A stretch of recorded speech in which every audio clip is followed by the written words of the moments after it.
Siku kadhaa hapa nilijaribu kuwaekea posti ambayo inaonyesha Elon Musk ambaye ni mkurugenzi mtendaji wa kampuni ya Tesla akimzawadia gari aina ya Tesla Cullinan Rais Donald Trump pale White House Marekani.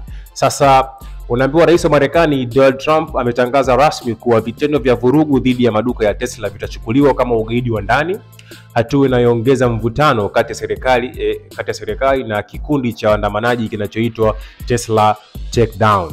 Wakosoaji wanasema kuwa uamuzi huu si kwa ajili ya kulinda demokrasia bali ni juhudi za Trump kumkingia kifua mshirika wake wa kisiasa ambaye ni Elon Musk.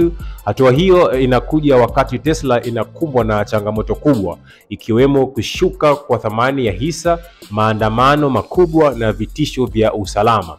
Hivi karibuni maduka ya Tesla yamekuwa yakilengwa na mashambulizi, ikiwa ni pamoja na tukio la shambulio katika duka moja huko Oregon na moto uliteketeza magari manne aina ya Cybertruck mjini Seattle, ambapo uchunguzi unaendelea.